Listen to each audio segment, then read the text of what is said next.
রাজশাহী ৫ আসনে দলীয় ২ জন প্রতিদ্বন্দ্বীর সঙ্গে লড়ছেন বিএনপি প্রার্থী। যদিও দলীয় সিদ্ধান্ত অমান্য করে স্বতন্ত্র প্রার্থী হিসেবে নির্বাচনে অংশ নেওয়ায় রাজশাহীর ওই ২ নেতাকে বহিষ্কার করেছে বিএনপি। দল থেকে বহিষ্কার হওয়ায় ইসফাক খায়রুল হক ও রেজাউল করিম জানিয়েছেন সমর্থকদের চাপে তাদের নির্বাচনে অংশ নিতে হচ্ছে।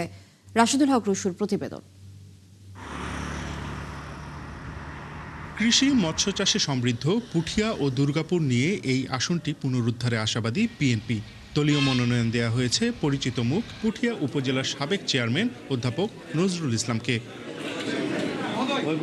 তবে আসনটির বিএনপির প্রার্থীকে শুধু বিরোধী দলগুলোর সঙ্গে নয়, লড়তে হবে নিজের দলের একাধিক স্বতন্ত্র প্রার্থীর সঙ্গে। কারণ এই আসনে স্বতন্ত্র প্রার্থী হিসেবে লড়ছেন পুঠিয়া উপজেলা বিএনপির সদস্য ও সাবেক সহসভাপতি ইশফাক খায়রুল হক। শিয়া বাটার ও ভিটামিনে সমৃদ্ধ লিলি বিউটি সোপ, তারুণ্যময় উজ্জ্বল ত্বকের জন্য। রিমার্ক এবং লন্ডন জিয়া পরিষদের সহসভাপতি রেজাউল করিম। যারা পেয়েছেন দেখবেন খেয়াল করে এটাই হয়েছে। 5 বছর আগে কিছুই ছিল না, হুট করে 5 তারিখের পরে এসছেন, নমিনেশন পাইছেন, হয়তো ইলেকশন করবে।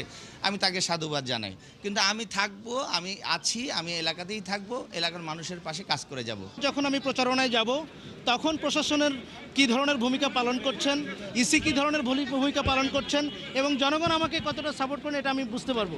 বুধবার জেলা রিটার্নিং কর্মকর্তার কাছ থেকে এই 2 স্বতন্ত্র প্রার্থী প্রতীক গ্রহণের 12 ঘন্টার মধ্যেই দলীয় নীতি, আদর্শ ও শৃঙ্খলা ভঙ্গের অভিযোগ এনে দলের প্রাথমিক সদস্য সহ সকল পর্যায়ের পদ থেকে তাদের বহিষ্কার করা হয়।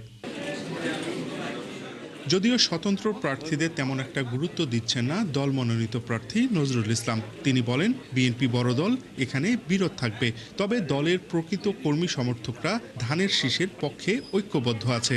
আগামী দিনে আমরা উচ্ছ্বাসিত হয়ে মানুষ স্বতঃস্ফূর্ত হবে, এবার নির্বাচনে অংশগ্রহণ করবে এবং ভোট দিবে এবং আমরা যারা বিএনপি ঐক্যবদ্ধভাবে ইনশাল্লাহ আগামী দিনে ভোট করব। পুঠিয়া ও দুর্গাপুর উপজেলা নিয়ে রাজশাহী 5 আসন। 1986 সালে সীমানা পরিবর্তনের পর থেকে 2008-এর নির্বাচন পর্যন্ত এই আসনে বিএনপি 4 বার, 2 উপনির্বাচন সহ আওয়ামী লীগ 3 বার ও জাতীয় পার্টি 1 বার জয় পেয়েছে। রাশিদুল হক রুশো, 71, রাজশাহী।